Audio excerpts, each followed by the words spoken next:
Ole Miss men's and women's basketball, they're already in the NCAA tournament. But let's talk to Daylen Flowers and see what he has to say about things. This is the Locked On Ole Miss Podcast.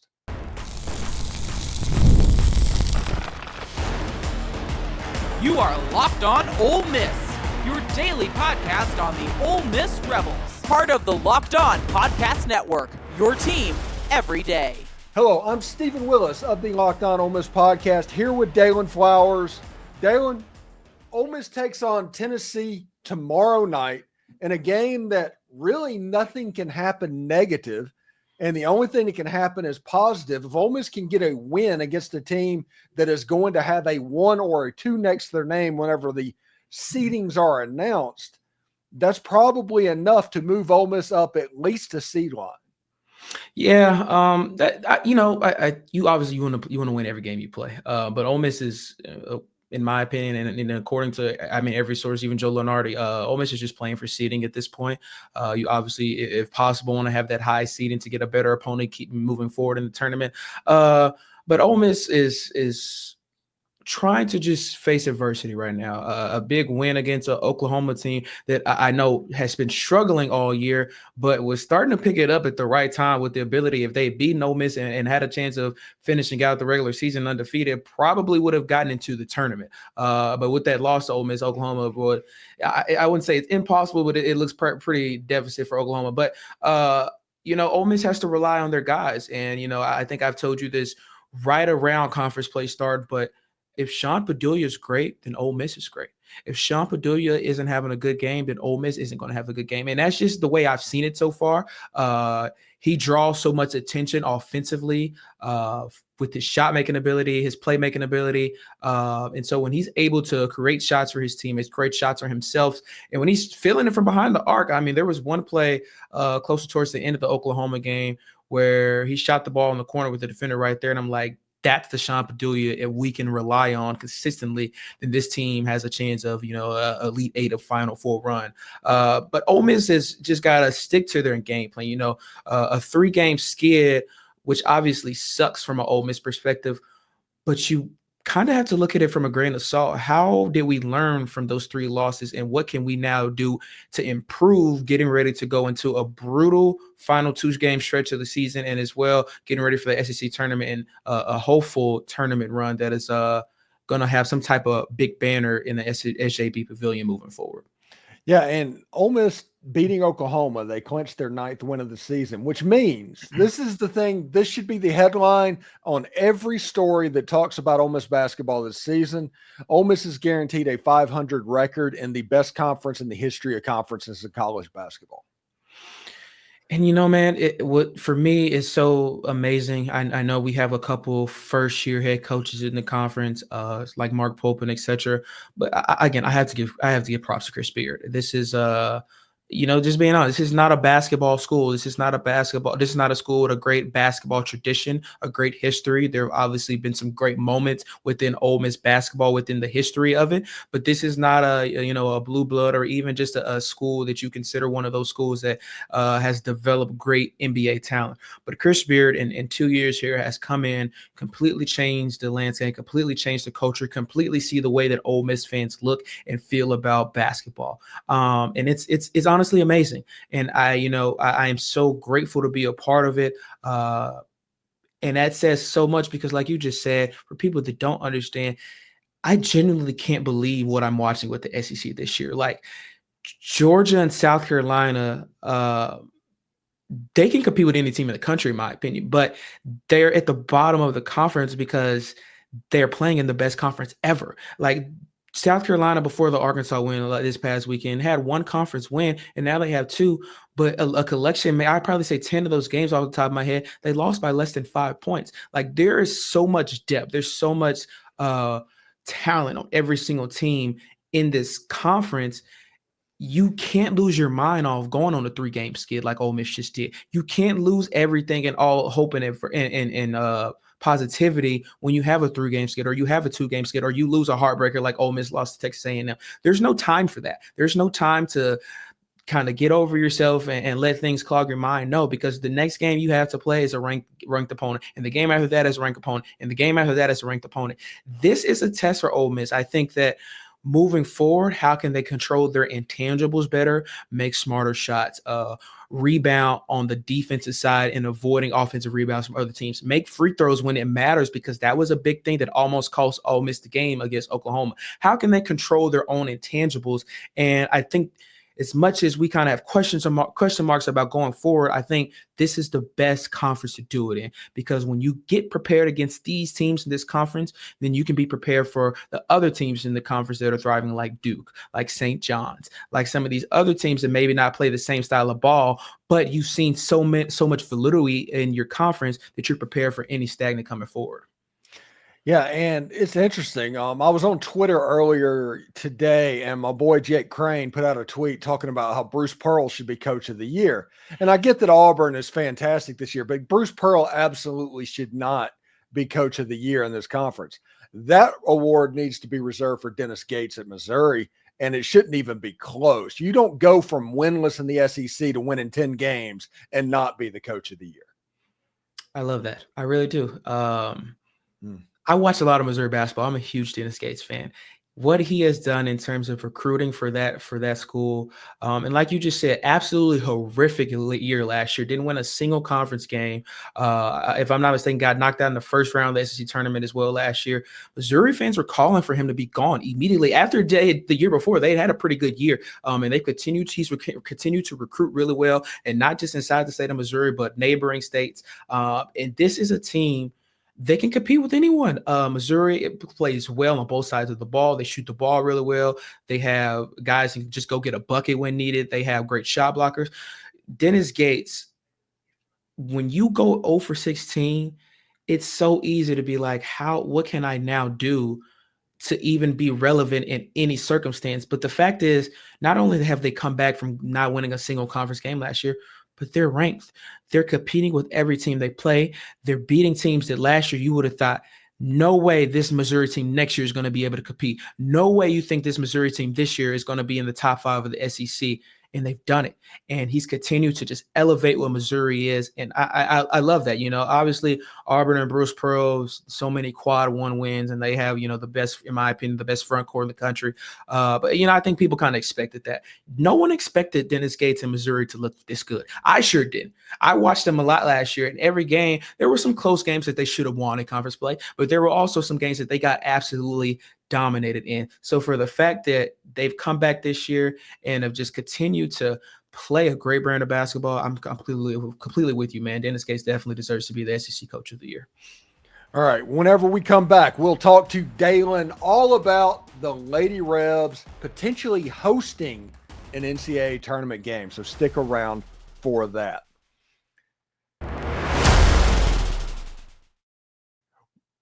Get the supplies you need from the site made for skilled trades. That's Supply House. Whether you're into plumbing, HVAC, or electrical work, Supply House is a reliable way to order products online. Their easy-to-use website is packed with helpful resources and the latest product info to help you get the job done right. Plus, with a complete inventory of over 200,000 parts from 400 plus top brands, you'll find exactly what you need delivered fast from coast to coast. Need help with an order? Supply House offers expert support and industry-leading service, so you'll always talk to a real person. And for the trade pros out there and they're looking for an extra edge, their free Trade Master program offers exclusive perks like a dedicated phone line, free shipping, and of course, discounts on every order. Thousands of skilled professionals are already taking advantage. Now it is your turn. Join Trademaster at supplyhouse.com/TM and start ordering plumbing, HVAC, and electrical supplies with just a few clicks. Plus, use the promo code SH5 for 5% off your first order. That's supplyhouse.com.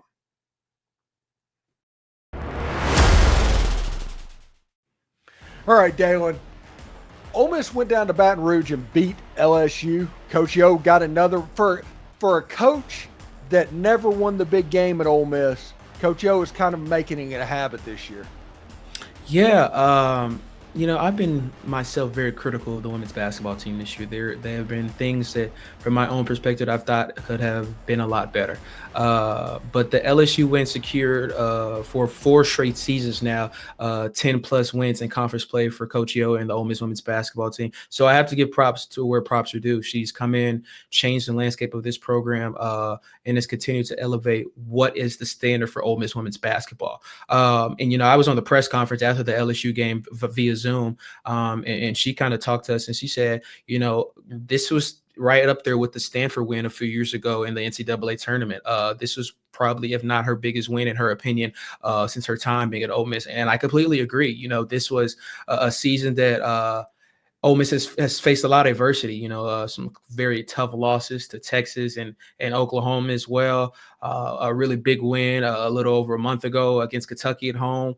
But they have kind of faced the vial, like Steven just said, of Coach Yo has not been able to win the big game, which she has. And I understand that perspective, but now she's done it again. And that's huge. You don't go to Baton Rouge and win those games very often. This was an LSU team that only had 3 losses on the season before playing Ole Miss. If I'm not mistaken, this was Ole Miss's first win in over a decade in Baton Rouge. So I'm very proud of the Ole Miss women's basketball team. Anisha Morrow had a great game, but it didn't phase Ole Miss. And one of the best things for me that I took away from the LSU win was Madison Scott had a horrible game. She only had 2 points in the fourth quarter, scored, I think, 4 more in the last couple minutes of the game, which ended with 6. But Madison Scott is the leader for this Ole Miss women's basketball team. This team flows and moves how she plays, and she had a horrible game. And they continue to fight. Other players stepped up. KK Deans, Tamia Sadler, and that's huge. When you get ready to now get ready for the SEC tournament, which Ole Miss will either play the winner of Mississippi State or Missouri, and then moving forward, March Madness. How can you face adversity when your best player is not having the best game, which happens? And it was grateful and a little bit of kind of refreshing for me to watch this Ole Miss women's basketball team do it without their best player. They kind of relied on different options. They played a different brand of basketball that I had not seen them play all conference play, but they got the job done. And that's what mattered the most. You'd rather take a ugly win over a pretty loss. And that's what happened in Baton Rouge. And this hopefully will now give Ole Miss the momentum to take care of business in the SEC tournament, which if they do so, maybe possibly will lead to Ole Miss hosting a regional tournament, the SEC tournament, in some form of fashion, which I think for a lot of fans and, even Coach Yo, who probably she hasn't really said this specifically, but that's the goal. That's the now envision for this women's basketball program here at Ole Miss. You've had 4 plus 10 win conference seasons. So what's the next goal? You've gotten to the Sweet 16 before. You want to host a regional. You want recruits to be like, hey, you can come here and play on your home court in the NCAA tournament. That is an astonishing remark for Coach Yo and her brand. So if they're able to take care of business in the SEC tournament, which I think they are very capable of doing, then expect a lot of domination moving forward in the March Madness for Ole Miss. Yeah, I cannot remember. Do you know the last time that the women hosted in the NCAA tournament? I can't tell you off the top of my head. I know that 2007 was the last team. Last year they went to the Elite 8. I don't remember if that year they also hosted a regional tournament for the NCAA tournament off the top of my head. But in recent memory, if it wasn't 2007, then it had to have been either when, Van Chancellor was still the head coach, which was decades before 2007. So it's definitely been a while for Ole Miss. Yeah, so this will be the first time they've done it in the Pavilion, either way. Yes, correct. So this is one of the reasons that building was probably built, and is actually, you're not exactly showing off Tad Smith when you're showing off the Pavilion. You're actually really proud of this building. Yeah, and I think for me, we've gotten to see it. Ole Miss fans have gotten to experience it. But now, if that opportunity comes for Ole Miss, the national media will get to experience how great the SJB Pavilion really is, how beautiful it is, how loud it can get. So I think it's a great remark for Ole Miss. I think we've continued, by the way, a great weekend for Ole Miss athletics in general. But I think that it continues just the foundation of what Ole Miss wants from their athletics moving forward. And that's just consistency. I think we've seen that from Coach Yo. And that's just the next leap she can take in terms of how do we get to the next level here at Ole Miss. All right. Thanks again for making the Locked On Ole Miss podcast your first and listen every day. When we come back, we will turn our attention back to the men's tournament and what's going on with them. And we'll have seating conversations and all of that good stuff. So stick around.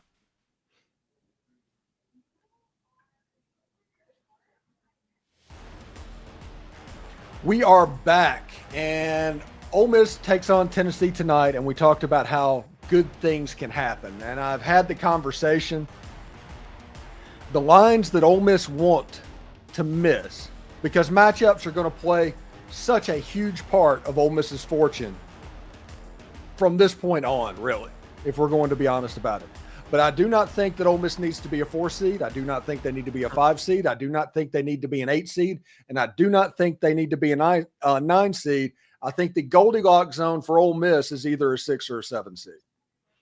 You know what I love about you, man, and people will literally come up to me and say these things, but they'll be like, we love Steven, but sometimes he says things that are true, but it's like, why would he say that? And that's 1,000% correct.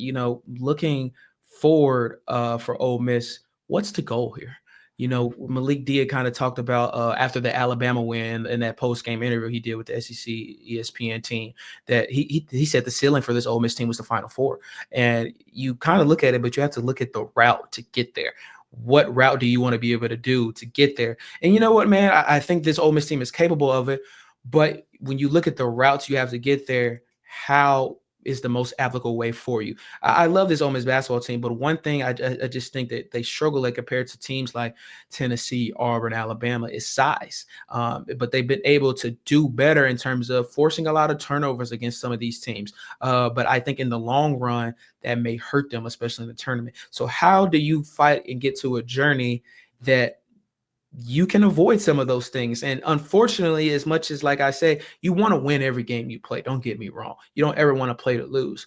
But I will say this, Ole Miss fans, don't lose your mind if Ole Miss doesn't, finish the regular season strong, or, they have a capable showing in the SEC tournament, but they lose big in the quarterfinal or the semifinal.